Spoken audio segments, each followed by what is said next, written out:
Okay, I'll start. Hello everyone, Maria Young here from SHEP Earth Aware and Green Spaces for Health. And on behalf of these two organisations and Cork Healthy Cities, Cork Chamber, the Environmental Research Institute and the Cork Environmental Forum, we welcome you to what is now our third in the series, Greening Our City.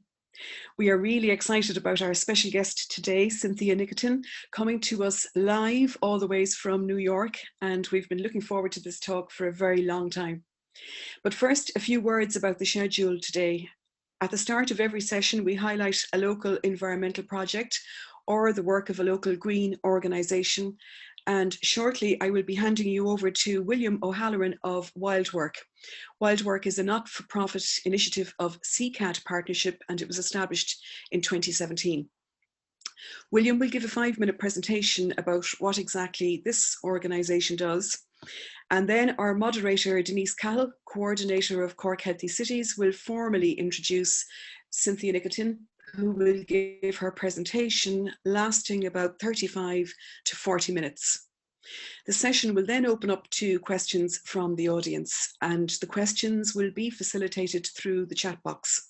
For those not familiar, just click on the chat icon located at the lower centre of your screen. A panel will pop up and you can type it into your question there, and Denise will direct it to Cynthia.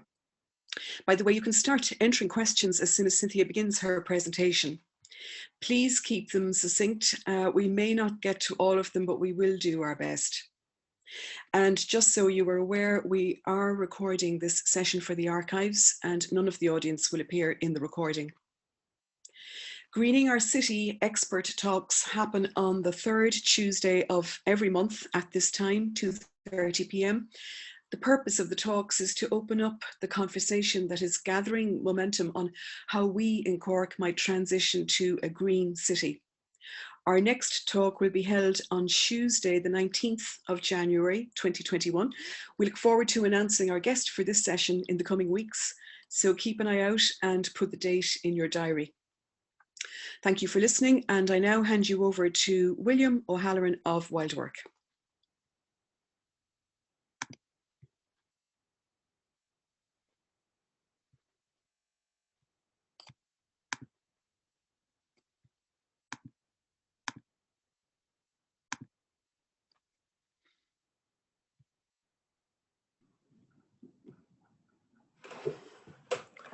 Thank you very much, Maria. In typical fashion, I was trying to get the computer to work. I'm going to give a presentation now in Zoom, and really this is a quick zoom through Wildwork, what we get up to, why we do it, and there's a bit of a focus on what we're doing this year. So I'll share that with you, and if anybody, I would say it now, would like to find out more about anything that pops up for you in the presentation, please feel free to get in touch with us at Wildwork anytime you like.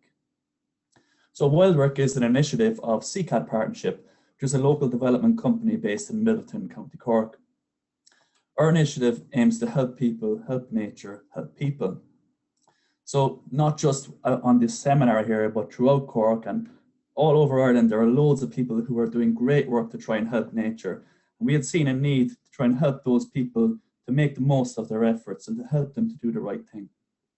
But also, it's not just that nature needs our help, but really we need nature's help. So if we're helping nature, we're really helping ourselves, and we can gain wonderful benefits, be it in terms of our own well-being or having a more healthy community to live in. This is a piece from a song. Beautiful city, charming and pretty, beautiful city, my home by Italy. I'm no singer, but I remember singing this song a lot growing up when I used to go to Cork matches. And it resonated with me really strongly and with everyone else from Cork. There's a real sense of proudness about it. And I particularly remember when Cork won an All-Ireland hurling championship in 1999, and it felt like forever since we had won it. But there was this, as I said, an unbelievable proudness about Cork and about our place and about our city. And even though we didn't know the rest of the song, those words were all that mattered to us. But I have other interests in life. And principally, I'm talking about nature and wildness and the great outdoors. And I think I feel far stronger about that than I did about the Cork team. And really with Wildwork, what we're trying to do is we're trying to tap into that same feeling that we believe many other people have, because people do care about nature, regardless of what we might say about the human race as destroying the planet and whatever else. We believe there are lots of people who really care about nature, and we're trying to tap into that with wildwork. And also, we're about celebrating wildness. So recognizing what we have and trying to bring back wild landscapes, because people have the capacity to do that. And not because we have to, not because we should, but because why wouldn't you? Nature is amazing. So I'm going to show you a few quick things that I encountered in my work this year for wildwork. This is what I call a pollinator-friendly lawn in Ballygarvan. And in the background, you'll see a nice green. This is in a housing estate, and the green in the background there, it's managed conventionally, meaning that the grass is cut at least once a week, that it's sprayed regularly with herbicides, and it's very intensively managed, not very beneficial for nature. Whereas the piece in the foreground here with the beautiful flowers that you see, that basically takes less work. There's no chemicals used, and the key thing is that the clippings get removed when it's cut.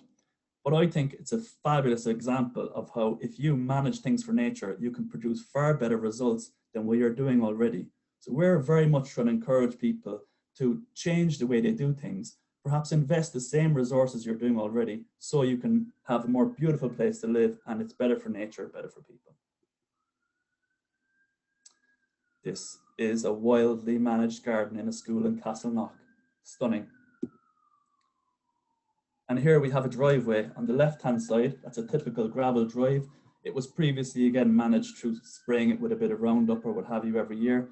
Instead, we cut that out and we started using the lawnmower, and it developed into a nice country-style laneway. And on the right-hand side is a wildflower strip, which we had sown, and you should be able to see some poppies and other cornflowers growing in that there. A nice wild aesthetic. This is down in Cork Harbour. This is the wildwork team, some of my colleagues out there doing field work, and in that picture they're both very excited about having discovered wild horned poppies, which you don't see around the place too often. Here, close to that area is, I guess, it's an unused piece of land in an industrial setting.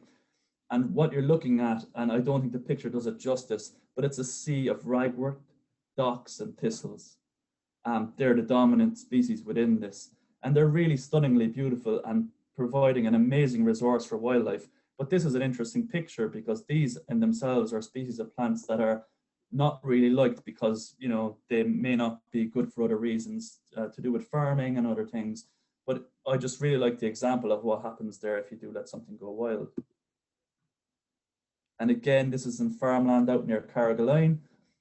In the middle of the picture, you'll see lovely creeping thistle, and in the background then there is a tree, a dead wood tree, which many people would cut out of the garden or out of the hedgerow or whatever, but it's left there so that species like bats or birds that might like dead wood and other species of life can benefit. And this is a wild chamomile that we found on the slopes of a hillside near Baltimore, doing fieldwork for a biodiversity action plan. And we think the reason it's there is that long ago, they used to bring sand from Sherkin Island up onto the slopes, and the chamomile likes this. And because that practice doesn't happen now anymore, the chamomile is becoming rarer. But such a beautiful looking flower, the smell is even better again. And here's wild coastal heath along the Cork coastline also. And then this is again down in Cork Harbour, and we're looking at an area here that's of international importance for bird life. And just up behind me in that picture there is Currabinny Woods, which some people might be familiar with. So that's a snapshot of the sort of places where those of us in wildwork are lucky enough to work. So examples of what we do then. A lot of our work evolves around biodiversity action plans, and there's different aspects to that. We develop the plans with our clients. We also help them with implementing the actions, and a lot of our work involves doing education around that and also providing a consultation services, be that for landscaping contractors or whoever.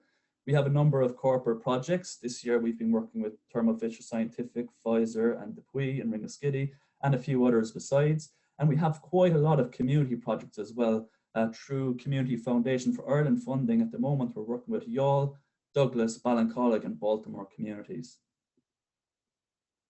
We do work with state bodies like the local authority. We do work in Ballybrack Woods, also known as the Mangala in Douglas for Cork City Council. And there we're working on knotweed control and managing wild grasslands. And we do that using methods that we hope other people can learn from and implement themselves. So rather than big machinery, we're using scythes. We also have a project for pollinators at Cork Airport.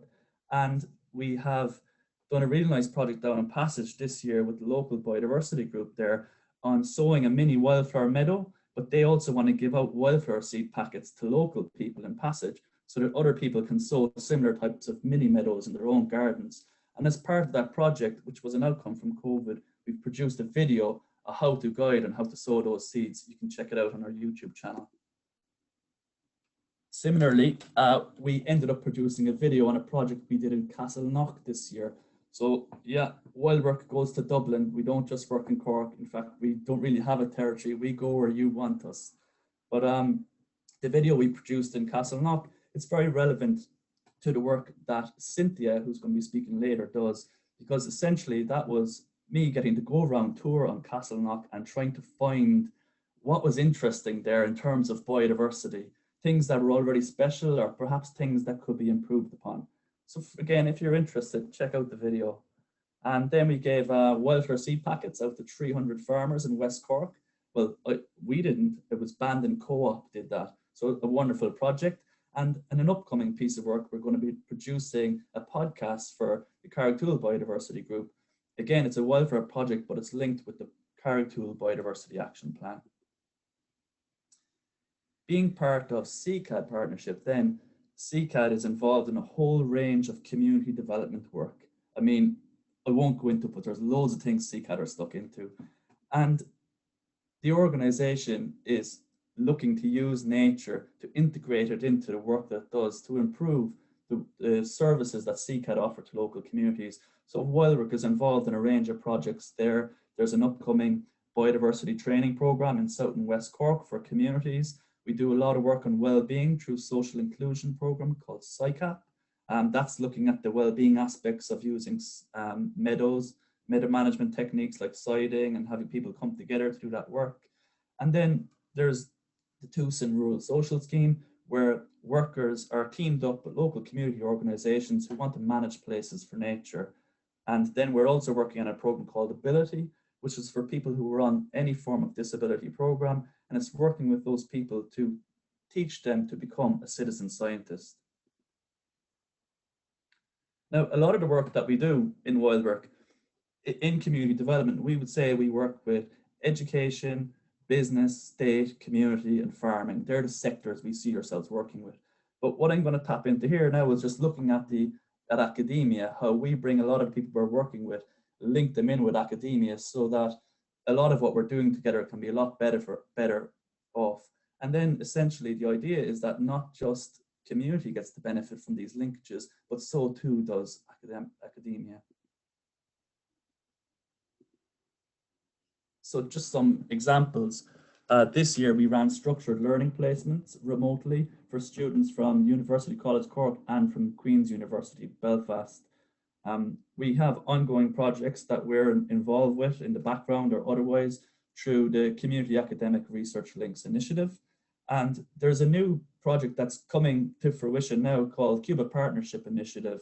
And that's about creating linkages between people in UCC that are very interested in community engagement work and biodiversity, and linking those same people up with people that are involved in biodiversity action plan development in projects CCAD are involved with. And then there's an Annalisa Setti in the School of Applied Psychology, I think she's in the audience here, has been working collaboratively with us to develop a survey that the business community can take part in. And we're looking to identify there, what are the factors that motivate people to engage in nature? And just last year, we worked with CIT to develop a biodiversity action plan. So if you want to learn more, the main thing you need to know is don't be a bit shy. Get in touch with us at Wildwork. We're a friendly bunch, whether that's myself or Karen or Finbar, whoever else. And it's easy to do so. Perhaps the best way might be to send us an email to info@wildwork, or you can get on the phone if that suits you better. But for all of the information about the stuff I was talking about, you can find that through wildwork.ie. There's a range of stuff out there. If I'm going to recommend you check out anything, have a look at the YouTube channel, and there will be a lot of exciting videos coming on stream in the coming weeks there. So thank you very much for listening to me. I hope you enjoyed my quick Zoom talk. That's great, Will. Thanks a million for your presentation. It's always great to have a little feature on what's going on in Cork. So thanks for inputting there so succinctly. I'm going to move on and introduce Cynthia Nikitin, who has managed numerous large-scale and complex projects during her 28 years with the Project for Public Spaces, Inc., and since serving as a compelling voice in the support of more sustainable towns and cities nationwide. She's led over 300 placemaking trainings, workshops, and seminars all over the world. Her technical expertise stretches from the development of downtown master plans to the creation of corridor-wide transportation and land use strategies, and development of creative placemaking initiatives to create safer and healthier cities and upgrade informal settlements in the developing world. From 2012 to 2018, she directed the Citizens Institute on Rural Design, a leadership initiative of the National Endowment for the Arts serving rural communities with multi-day trainings. She's managed the Heart of Community programme, a 5-year partnership with Southwest Airlines to create transformative public spaces. She provides technical assistance to Think City, an urban regeneration organisation based in 4 cities in Malaysia and 3 county councils across Ireland. And we were exceptionally lucky to have Cynthia here in Cork training us in August on placemaking for over 26 individuals in the city, funded by Healthy Ireland and Cork City Council. We were delighted to invite Cynthia back today to Cork to speak to us today about the transformative power of parks. Hopefully your slides will emerge there, Cynthia, and you're very welcome. I'm thrilled to welcome you here today and hand over to you now. All right. Thank you, Denise. Thank you, everyone, for coming today and spending your time with me. I'm really pleased to be able to continue to support the wonderful work of the Cork Healthy Cities and the Cork City Council in their efforts and energies to bring placemaking and people-driven community-placed planning to your communities. So, you know, when we think about parks, people talk about green space and they talk about open space. And that's not the same as a park, because really what makes parks successful are the activities and the programming and the management of these spaces. And parks are amazing because they bring people together from different walks of life, from different social economic backgrounds, from different cultural traditions. And they are really a free, open, democratic space. So the goal is to make our parks as welcoming, inclusive, and diverse as we possibly can, as a way of building the social cohesion of our communities. Okay, I am now advancing my screen. All right, let's see if this works.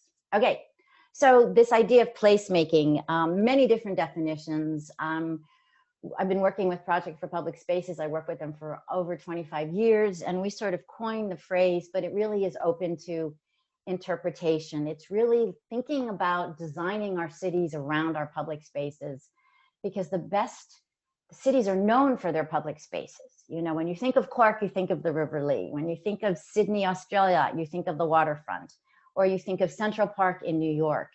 But what happens is that planners and city officials don't really understand the importance, the power of place and placemaking. So in order to do this work, you really have to challenge convention. You have to challenge the traditional way of doing planning and projects and thinking about public space in order to go from just sort of the mundane to really place defining, city defining public environments. So this is a process, and this is the process that we used with when we were doing our work with Cork over the summer, where you don't start with a project. You start with this idea of what is this place that we're looking at? Who are the stakeholders? Who are the partners? Who lives here? Who works here? Who cares about this place? Who are the folks that actually have control over it? And what are their goals? You know, what is it that what is their motivation for making these changes happen? And then you have to evaluate. You have to look at the place first and figure out what's not working. What are the challenges? What are the barriers? And then what are the things that you need to sort of address? And you do that by creating a vision for imagining what could happen there in the future. And then you experiment. And that's what's been happening with Cork over the summer, is all of these wonderful experiments, the tree trail, the work at the marina, is putting these ideas into practice, because that's how you generate momentum and wider support for your initiative. And then you evaluate. You see what's working, what's not working. You make tweaks, you make changes, you start measuring impacts, and then you go for the big capital dollars to make the permanent changes.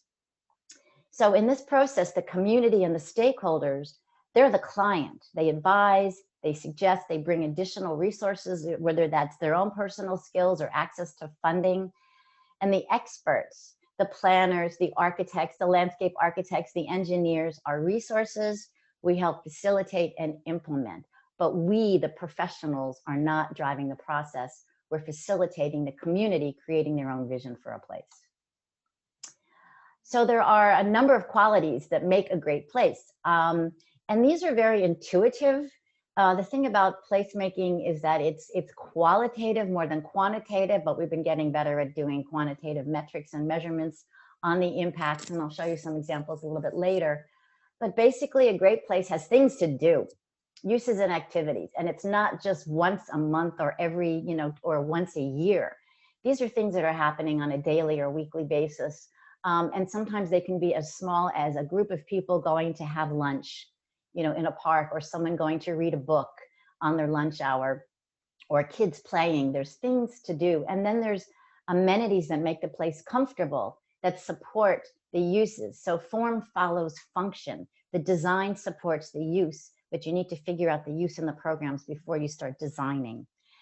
And they're connected. They're easy to get to. You can get there from a number of ways. I'll talk a little bit about that in a moment. And they're connected to other destinations. I don't know how many of you have sort of taken a detour to walk through a park or a beautiful natural landscaped area. It might take you an extra 3 minutes to get where you want to go, but you want to go there. You want to see it, and it's on your way to other places. And the key is to link these destinations. And so the mobility and transport network should be designed to connect destinations to one another. And when you have a great place, you have people using it. And you have this sense of stewardship and ownership, and people may pick up someone else's rubbish, for example, or suggest that they wear a mask if they're not wearing a mask, because people feel that sense of stewardship. And when you have the public using the space and they feel that, it makes the management a lot easier. So this is a big list, and I'm going to go through all of them. Qualities of great urban parks. This also relates to parks in small towns and rural communities. But I wanted to sort of be specific to where we are. This is the beach in downtown Detroit. This was funded by Southwest Airlines. This is after about 10 years of work with the Detroit Conservancy. The idea is that in Michigan, the Upper Peninsula is where the wealthy people have their cottages and they spend their summer, on the lake. So we decided to create a beach for the city dwellers who don't have cottages on the Upper Peninsula, and bring that sort of sense of beach to the downtown. This opened on the very same day that Detroit declared bankruptcy.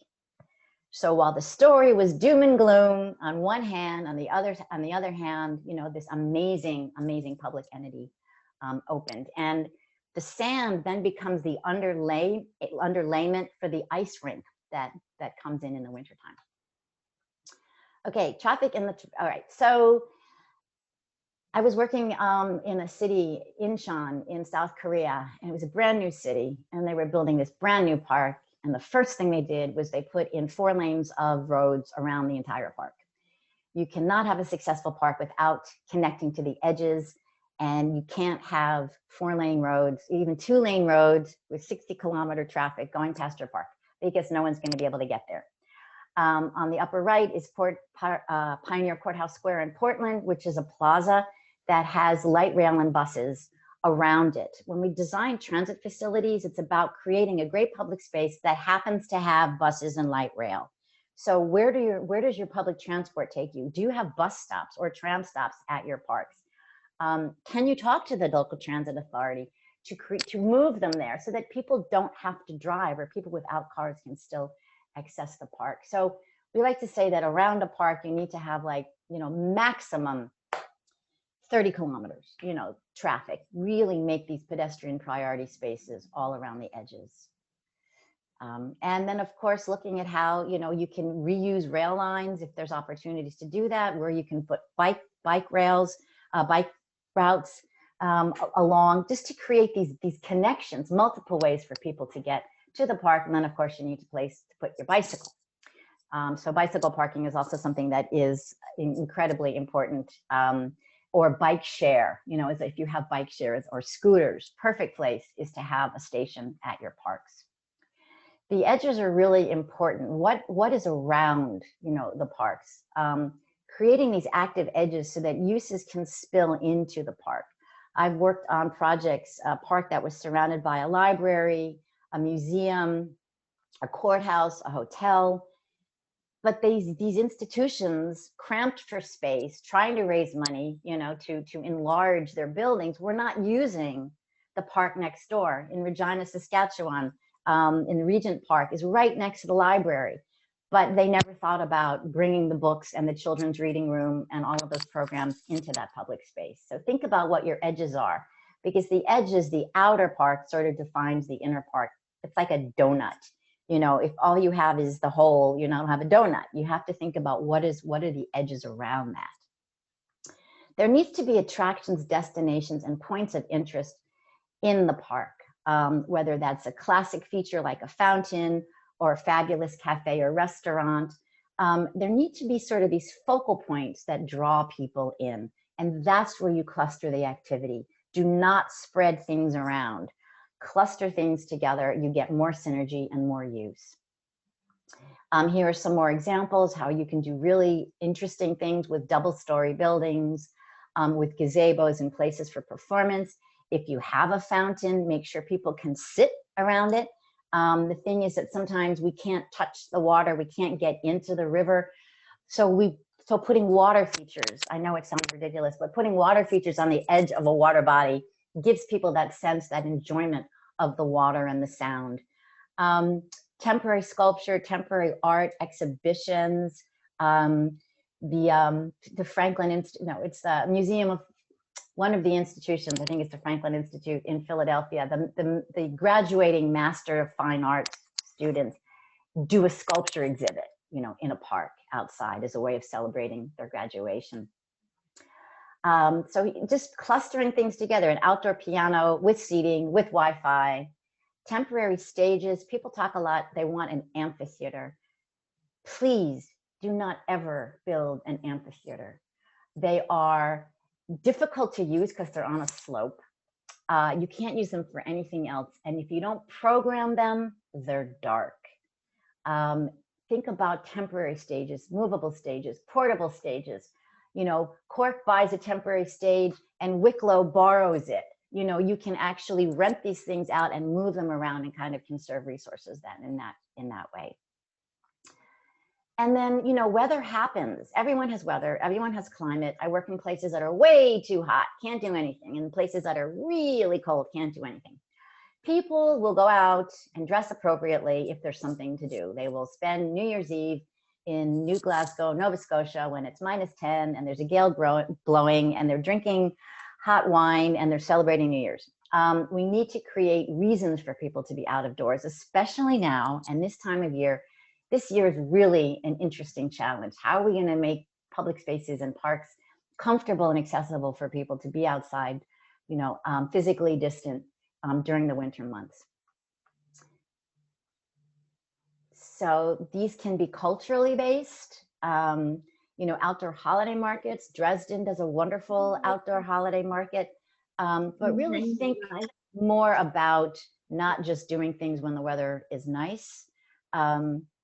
Lighting is really important. Andy Manshell, who wrote Learning from Bryant Park, talks about how important lighting is, especially this time of year, and especially this year. Outdoor lighting, even if it's not heated, really brings that sense of illumination, of joy, of attraction, and really lifts people's spirits. The upper left there, they didn't have snow that year in Paris, so they actually spray painted their trees to look like there was snow, right? Fake it till you make it. It's fine. Identity and image, you know, in the park. When you're in a park, can you learn more about the culture and the history of the place? Are there historic highlights? Are there key elements that are the live oak trees illuminated at night? You know, are these major destinations and key focal points identified? Because that sense of that local identity is what people take home with them. Wayfinding and signage is incredibly important. It is a science, it is an art, because you need signage for the motorists, you need signage on the ground for getting people to the right place to park, and then you need signage to take people around the trails. So think about signage as a suite, you know, as a group that is identifying. And once you see that particular sign, in this case, this is the Woonasquatucket Greenway, it's an icon, you know that you're getting close. So really think about really working on the signage and highlighting what events are, you know, what is going on in that particular place. I love this Bryant Park rules, and I'm really glad I had this sign. I forgot I had it. Because I was in a Johannesburg park, and it was like all the things you cannot do, everything that was prohibited, and then at the bottom it said, have a nice day, use at your own risk. That is a real turnoff. In Bryant Park, it's like, you are welcome to do this, but you can't do this. You are welcome to sit on the grass and lie on the grass, but you're not permitted to bring a sleeping bag. You know, you can play music, but please use headphones.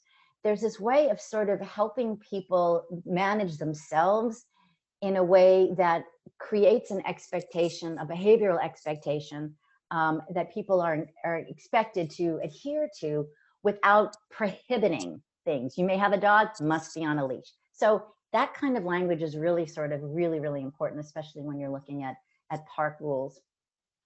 Flexible design. I mean, these parks and public spaces, they're like a stage set where many things can happen many times of the day over the course of the year. So they need water, they need electric, they need a place for like deliveries and staging. And a really important part is storage, really important. How do you sort of figure out the storage? And I'll show you an example in a minute.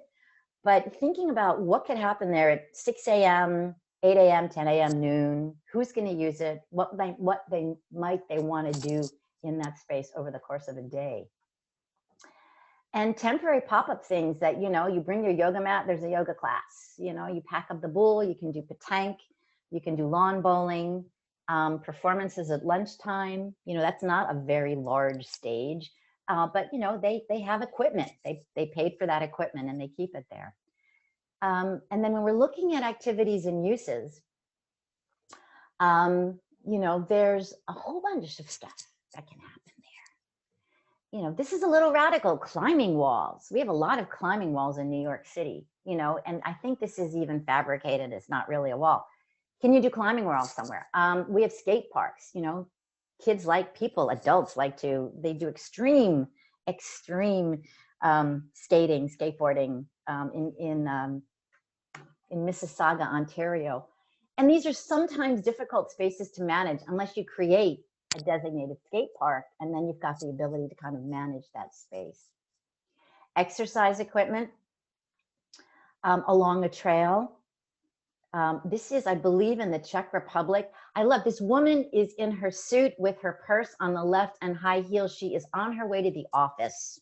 She doesn't even put down her bag, and she's just taking a little bit of time to do some exercise on the way to work. She's not like in her Speedos, you know, in gym outfit. She's just like on her way, spending 5 minutes, and she's going to continue going.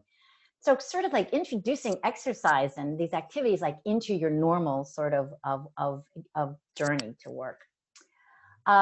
This is the Imagination Playground. It is like styrofoam. These are really strangely cut foam rubber, either foam rubber or styrofoam, I'm not sure. They come in a box. You dump them out on the ground.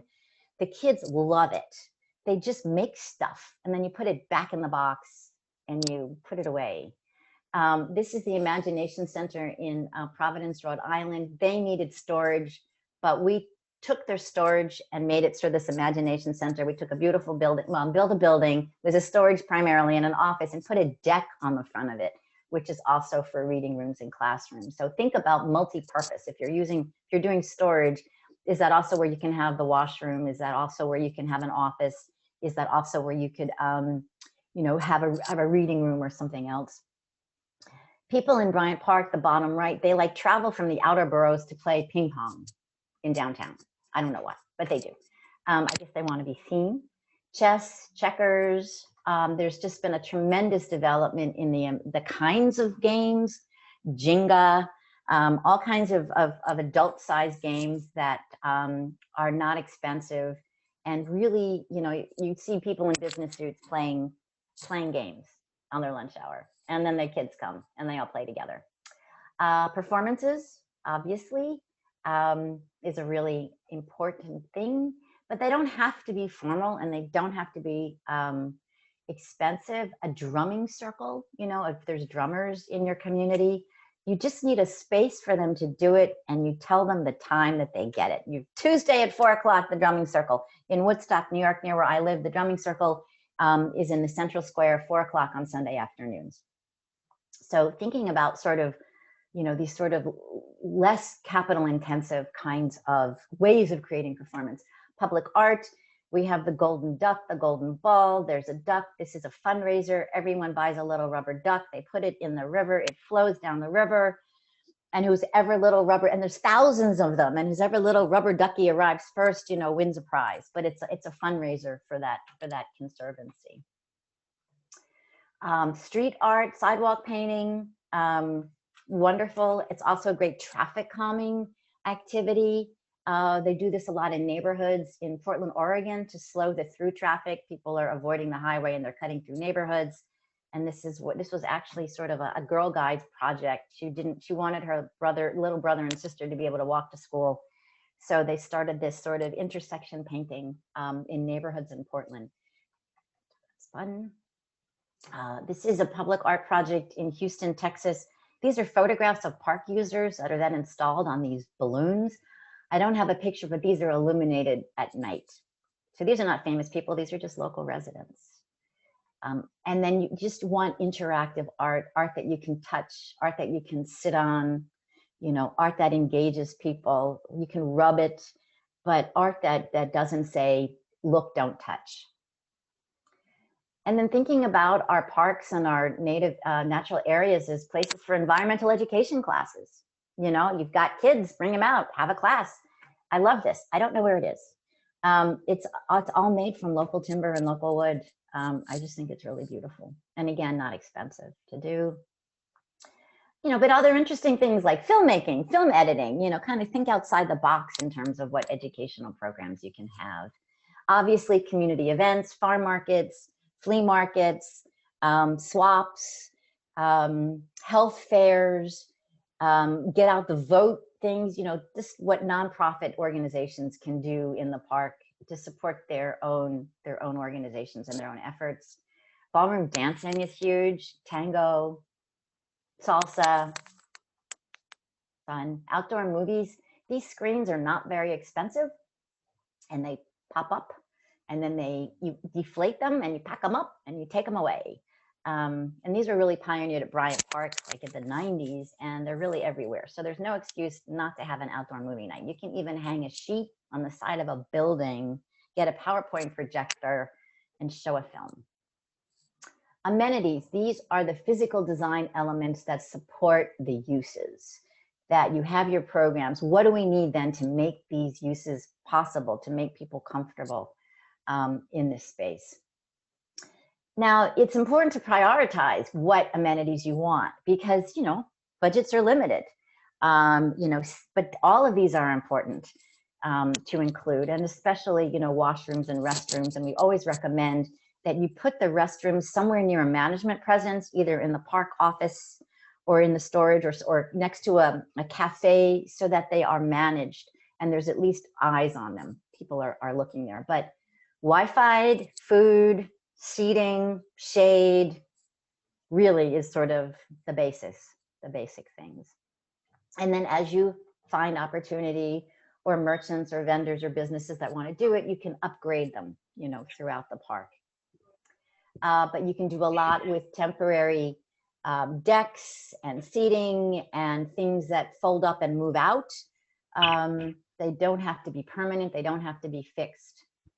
And then opportunities for local merchants and vendors and hawkers and traders to have their business there. This gal on the left, she sells popsicles on her bicycle, and popsicle bicycle. It's adorable. And she's in this park in Providence, Rhode Island, you know, every week. So food trucks, you know, these are local businesses. They may have a brick and mortar. They may want to create a brick and mortar, but these are local economic development opportunities. And this notion of clustering things together, triangulation. So here you have a carousel. And what do you put next to the carousel? Well, the children's reading room. Why? Because the children have to wait in line to get their turn on the carousel horses. So what do you do when your kids are like, I want to go, mommy? It's like, we have to wait. Let's go read a book. You put the children's reading room, you know, next to that. And then there's these adults that want to sit there too, which is interesting. So who are the users? Kids. What are they doing? Waiting. What else could you do to distract them while they're waiting? Reading. You know, so think about what goes together with what. And that's really where the design genius comes in, is thinking about it from the user's perspective and putting yourselves in their mindset in terms of how you cluster amenities together. This is the Burnside Park. This is their storage facility I was talking about, their imagination center with their outdoor deck. That was a rendering. And this is what it looks like. So doing designs, rendering, SketchUp, site plans, you know, giving people an idea of what it might look like. You take their vision from the placemaking work, and you create this sort of diagram, this sort of rendering, 3D, about what it's going to look like. And that also helps you raise money when you've got really good graphics like that as well. Seating, really fun. Beanbags are back. If you're doing park furniture, think about kid size park benches, little chairs, little benches for small children. There's been, again, an explosion in new design in park furniture. Fairmob in France is really one of the leaders, but there's a lot of other manufacturers that are really making fantastic, durable, colorful, light, flexible, not very expensive park furniture. So go beyond benches, wooden benches. Oh, never metal benches. And I do say these absolutes, never metal. Hot in the summer, freezing in the winter. Okay, so if you're gonna do benches, they should probably be wood. Now, management is really 80% of the success of a public space. Management is security and maintenance, letting people know that there's someone in control. If there's graffiti, get rid of it right away. If there's a broken light fixture or a broken bench or chair, replace it immediately. Always buy 15% more than you think you need, so you can replace things quickly, so that it looks like there's management, and there is management, and there's someone taking care of the place that makes people feel safer. Programming, providing amenities. Here's a list. Maintenance, security, hospitality, welcoming people. Where are you going? Where did you come from? I'm going to give you a survey. I want to get some more information about you. How can I help you enjoy your experience? Programming, partnerships, marketing, fundraising, commercial tenant management, if you have them, parking management. We try to keep the parking to a minimum. It's hard if parks, people are coming with picnic baskets and grandmothers and walkers and baby strollers. At least there's a place for them to drop off, and then they go somewhere else to park, or there's a circulating bus, hopefully biodiesel or an electric vehicle. You park remotely, you get on this cute bus or trolley, and then you go to the park. Because the last thing you want to do is pave over this destination, this natural space, so that you accommodate more people. And really think twice before you do large scale, expensive capital improvements. Probably not necessary. Diverse funding base, whether it's a business improvement district, you can get city funding, Parks Department funding, event rentals, sponsorships, tenant leases. This is the funding structure for Pioneer Courthouse Square I showed you before in Oregon. it's a lot. It's like a lot of buckets and pockets of money, little bit of money from a lot of pockets and a lot of buckets rather than from one particular source. And then how does the park sort of express itself in the larger, wider community? This is in Union Square in New York. And what you see is you have like the dry cleaners on Union Square, the Union Square cheese shop. You know, you have like businesses start naming themselves after this public space. You know, the luxury condos on Union Square sometimes happens. Developers get this right away. So when you start seeing that, it's like, how does this park start to define the neighborhood and actually sort of support the creation of a district? I think you call this like cheap and cheerful and cheap. Experiments, you know, these kinds of ideas that are pop up, that are light development, that are just unusual. This is another beach, you know, in Manhattan.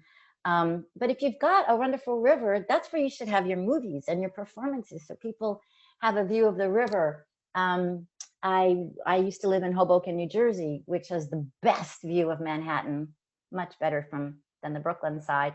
That's where the movies are, on the pier. So you're looking at the amazing Manhattan skyline, you know, and you're watching a film. So now I want to talk a little bit about the resilience aspect of this and this notion of like green infrastructure. And if you look down, you know, it's all about engineering and environmental quality, but it's also mitigating heat islands. It's also reducing environmental stressors on socially vulnerable communities that deal with, that are, you know, suffer from environmental injustice, you know, are near a dump or an electric, you know, like a transformative station, or are surrounded by, you know, oil rigs, because the land is cheap. So it's really about the human, supporting the human and the natural systems. I know this is sort of obvious, you know, this is a park in Ringsted in Denmark, which is built sort of like a bowl. So when it floods, the water goes down and is kept protected in this bowl when that happens. But most of the time, you know, it's a space for active and passive recreation.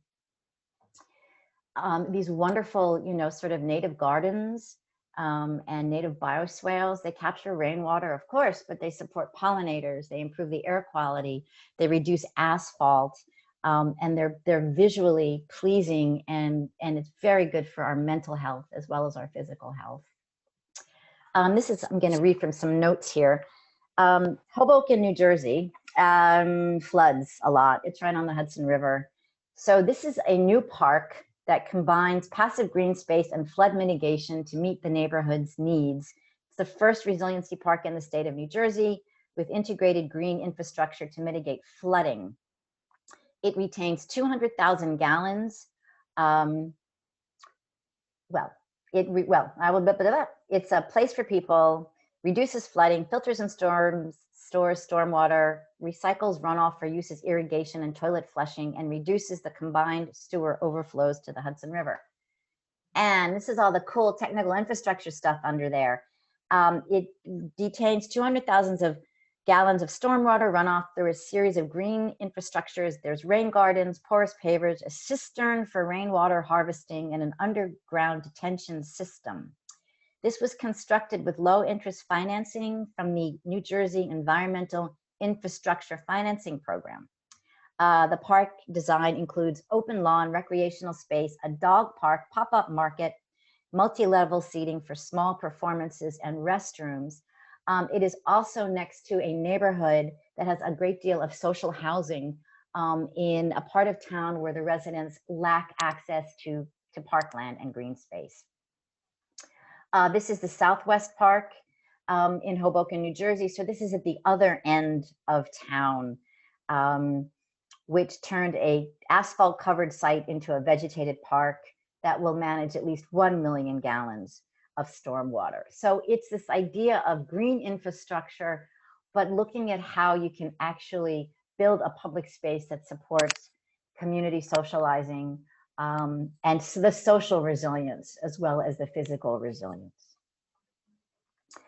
Even vacant lots This is a gleaning project in Baltimore, where we're getting, you know, young African-American youth involved in fruit farming and food systems, and uses, you know, vacant, unused green space for community use and benefit. This is another project supported by Southwest Airlines in Mexico City, Foro Lindbergh, and you see at the top left, it was a beautiful, you know, very formal looking sort of concrete space. There was a lot of skateboarding, a lot of graffiti. This is in a neighborhood with a lot of families and kids, and they would never go there because there was really nothing for them to do. So the Southwest Airlines grant was looking to make it a safe, welcoming place for families and neighbors. So there's a reading room, and there's a cafe, and there's family-friendly programming. And it really just became this wonderful neighborhood destination. And then there was the earthquake in 2017. And Foro Lindbergh, because it had become this sort of beloved, well-known, you know, cherished public space that everyone knew about, that's where they brought the water. That's where they brought all the relief. That's where they brought the distribution of power. People were sleeping there. There was a memorial there. So creating great parks there's so many reasons to do it. Physical health, mental health, you think about that. But when disaster strikes, you know, is that the place people can go for help? You know, is that the place people can go to be together, to take care of each other, to check up on each other, to charge their phones, to get water? And so that, to me, was the biggest success story about Foro Lindbergh, was that it was there when the people needed it most. So here's an example, because I said about transforming green space to people place, and I want to show you some befores and afters. Travis Park is next to the Alamo in San Antonio, which is a famous place. And historically, you know, with the annexation of Mexico, the attempted annexation of Mexico by the United States, and it was a kind of a beautiful, formal, very formally designed park. And if we have 114 people, otherwise I would sort of throw this open for a conversation about, like, why is no one using it? And it's not that no one is using it. There's a group of young men using it. And there's this, when no one else is in a park and there's nothing happening, the users that are there can feel threatening to other people, especially if they don't look like them. You don't know what they're doing there. They're not particularly threatening, but there's just nothing else. So it feels like they are dominating this entire space. So this was the after. This was, again, this is another Southwest Airlines funded project. And there was a number of changes that we made. So this was the before. And you see the trees are overgrown. The grass is dying. There's no seating. The only lighting is really in the center. There is a focal point, but there's nothing happening around it. And, you know, the way the paths are aligned, you really can't walk through it in any sort of, you know, desired way. So it was about limbing up the trees, and sort of changing out some of the landscaping. And the day that the park opened, with the seating around the fountain, remember, we're clustering our uses and activities around our destinations. They had a fundraising event.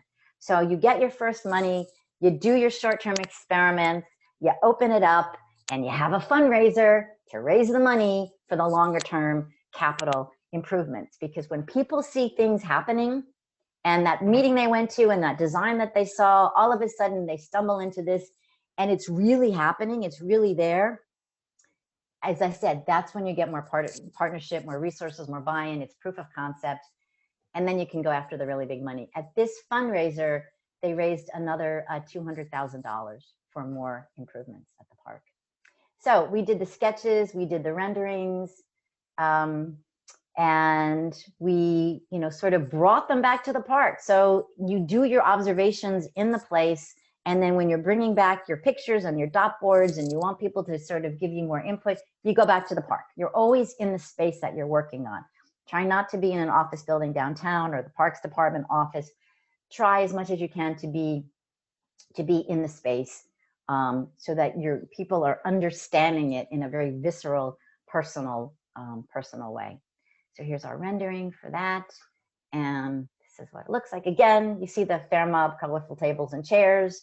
And this is sort of our little management entity here, where you can rent or check out a book or the Jenga pieces, or a volleyball, or whatever, whatever, the backgammon board, and you give them your driver's license or your ID or something, and then you bring it back. And this way, the person who's managing the kiosk also knows what games are being used, how long are people there. They can do a little demographic. They can also do a more detailed survey if people want to contribute to that. And there you see the officers are on bicycles. I've been in parks where the police are like driving their patrol cars through the park. Like, dude, you're never getting out. You're not, I just know if something happens to me, you're not going to get out of your car. But having your police patrol on bicycles, they're moving at a human pace. They're making eye contact with people. They have walkie-talkies if they need to control, if they need to report back something to the office or to the precinct. But they're more like ambassadors in that way. So thinking about cops on bikes as well. It's good for their health. Pop-up games as well. Food trucks, sort of seen. And then we did measurements because Southwest Airlines is a corporation and they wanted numbers. If you want to actually measure the impacts of your park improvements, you need to give it about 2 years before you actually get the numbers. You will get qualitative data in almost immediately.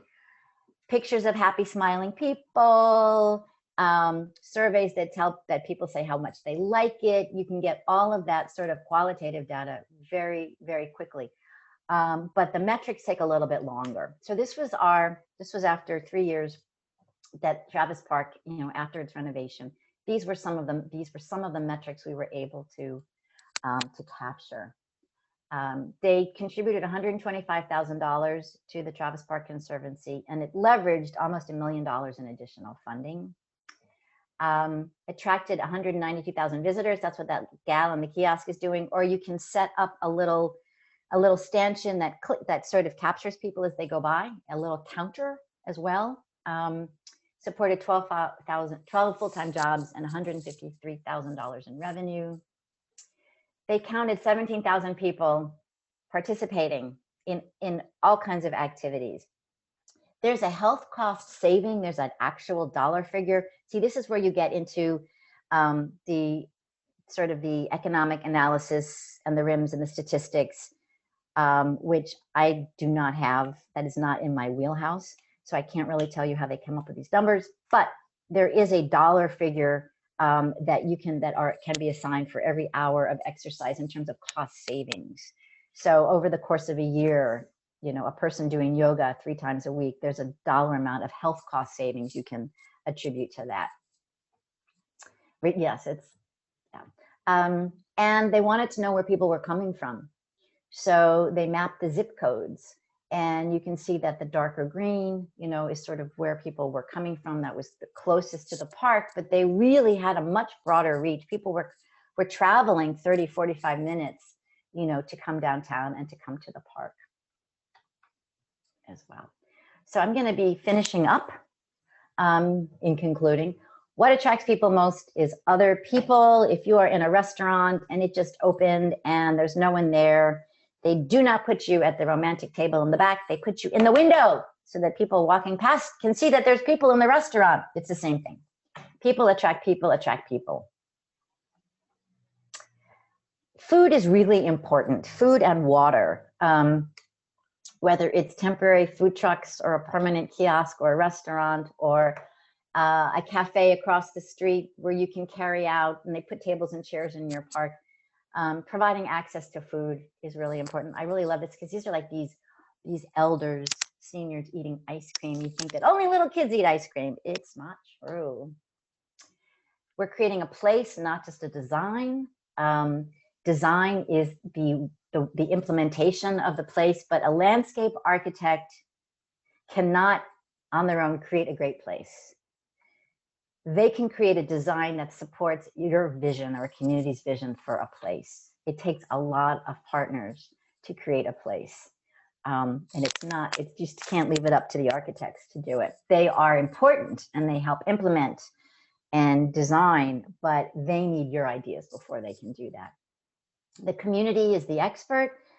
It's important to engage the public, the stakeholders, the residents, the office workers, the tourists, the elders, the youth, people from BIPOC communities and diverse cultural backgrounds.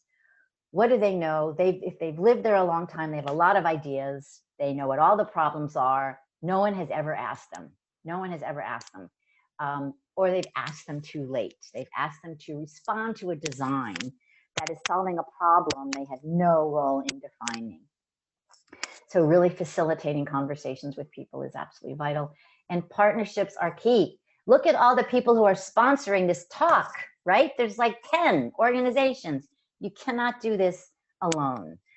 This is in Sydney, Australia. This is a group of seniors trying to cross the high street in Sydney. We call this pedestrian platooning.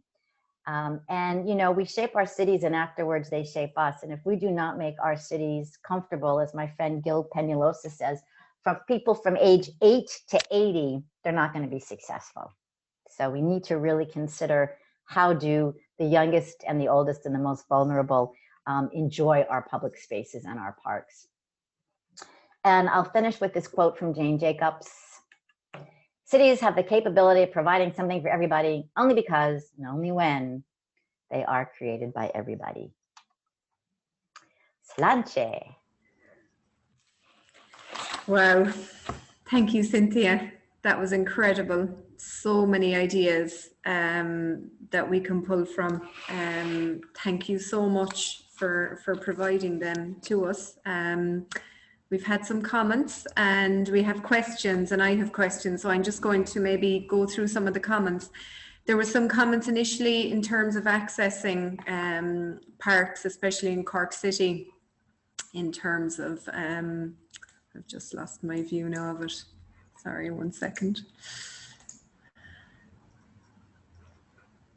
Apologies now. Yeah, just in terms of accessing parks in Cork City and accessing the marina, which has recently been pedestrianised.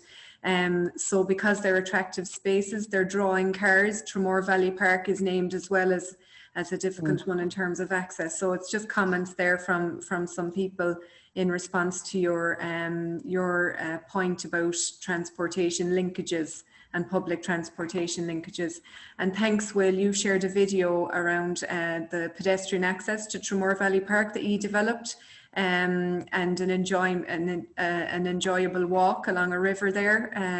That's a wild area, so that's lovely to have that. And Frank O'Connor has shared a PDF of 5 derelict sites in the city that maybe could be looked at in terms of transformation.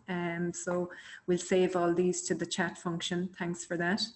I suppose a question that I wanted to pose to you, and it's one that's been going around in my head since we did the training with you, Cynthia.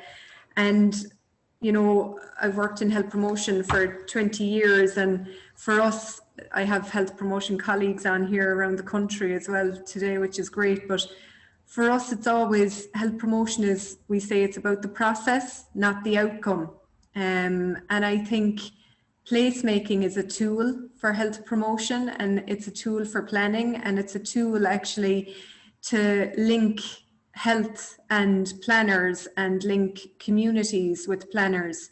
Would it be fair to say that? And the concern, I suppose, that I just want to flag and get your view on as well is the whole area idea of gentrification and the issue of focusing on areas, you know, really investing in them and then moving out communities that traditionally would have lived there. So I suppose the two things are, you know, this whole idea of process and qualitative, and then gentrification. If you could just comment on them, if that's okay. Okay, sure.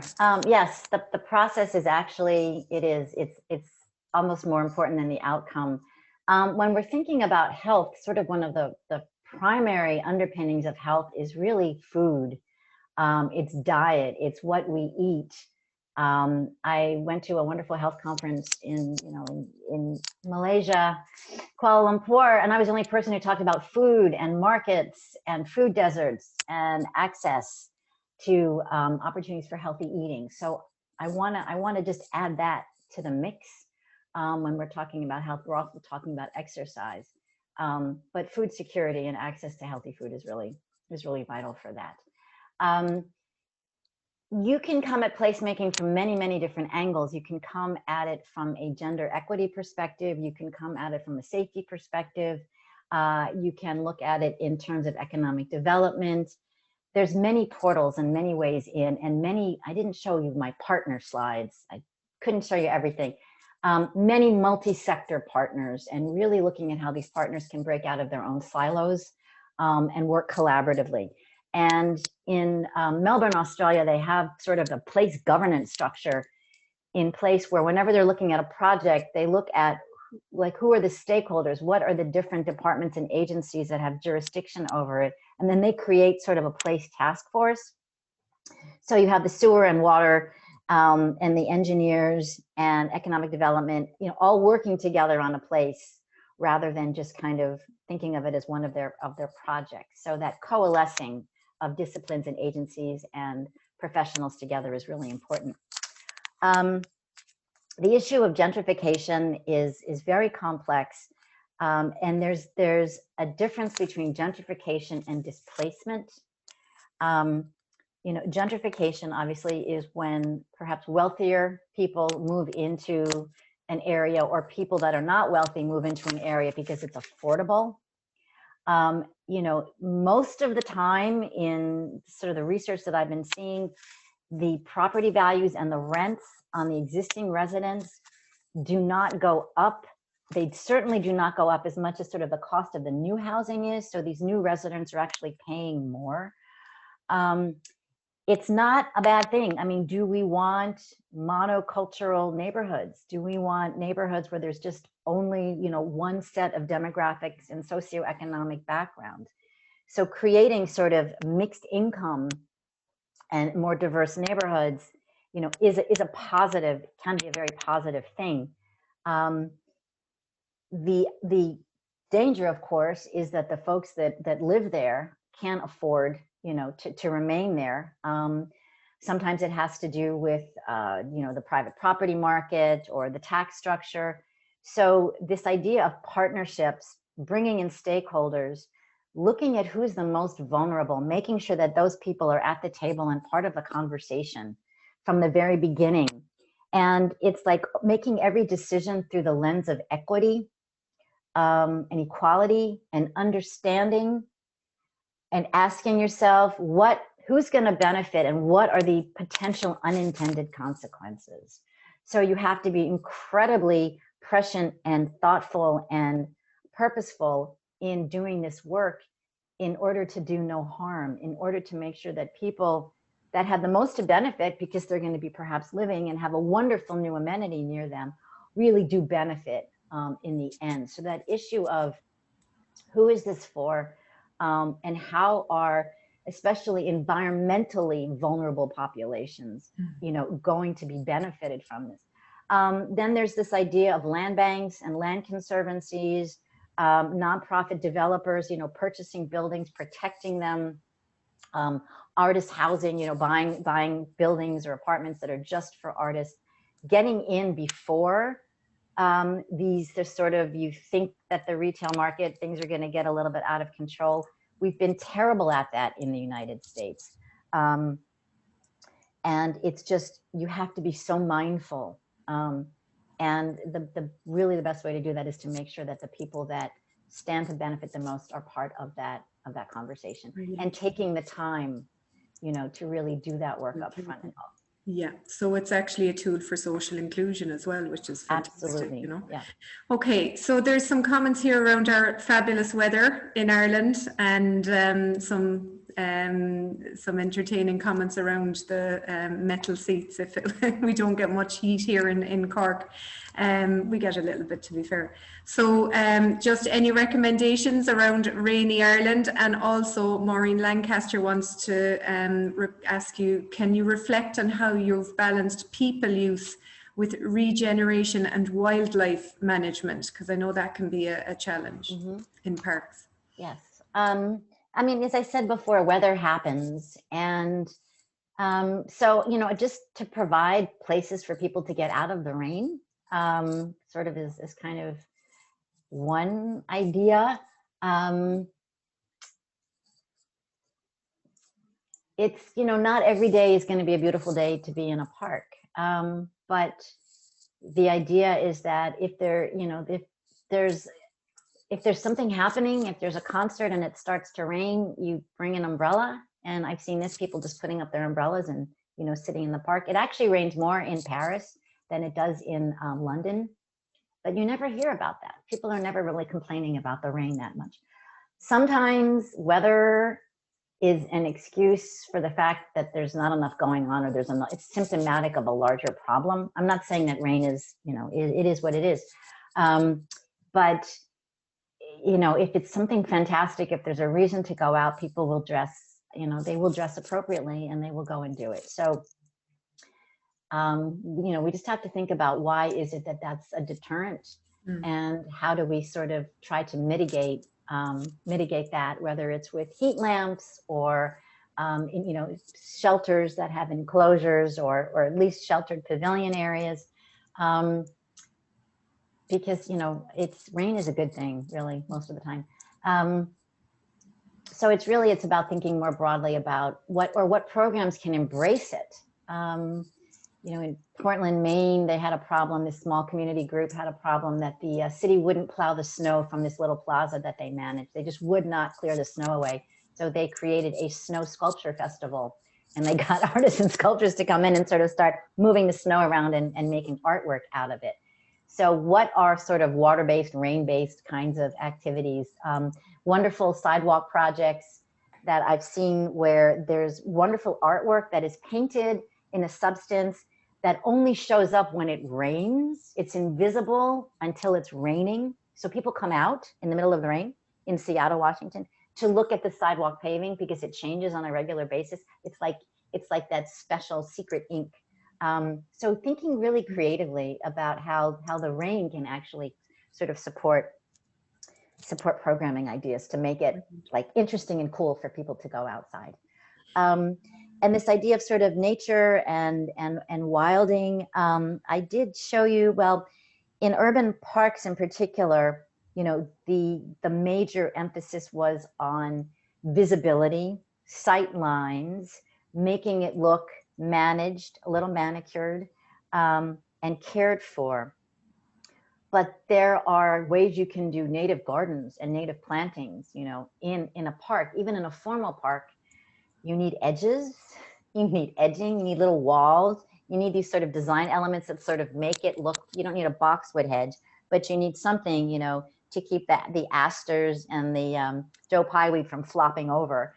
So they're not, you know, they're not mutually exclusive, but creating introducing sort of more formal, maybe physical features like little walls or fences or something can make a native garden look, you know, beautiful, but also not like just wild and untended. So it really depends on the park and sort of the opportunity they're trying to seize on, or the image they're trying to project. And I think they evolve over time, you know, from sort of annuals plonked in the ground to taking more risk and doing more with native plantings, and then explaining to people, you know, that this is a pollinator garden. It's supposed to look this way, and look at all the amazing butterflies and bees it's attracting. That's actually supporting a local ecosystem and, you know, helping to maintain the ecological health of our community. Great stuff. Adrian Rogers is just saying thank you for a really wonderful presentation showing lots of ideas, and she just wants to say that she agrees we should begin with people and build our spaces around them as opposed to the other way around. So just to follow on from that, a question from Maria Young is, how do you facilitate meaningful engagement with people? How do you do it? How have you managed to do it? Any tips you can give us for that? Well, this is where I would like my, my Cork Healthy Cities partnership folks that just went through our, our 5 weeks of training, to talk about. It's part of it is sort of understanding how the process works, and having a group of stakeholders and partners that you trust, that you can work with throughout the entire process, that you can use to sort of access their communities, their clients, their patrons, the folks that they serve, to get input and ideas.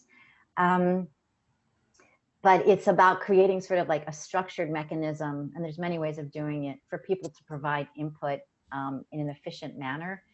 And to do it early on. If you wait too long, you just get people that want to complain because they weren't asked in the beginning.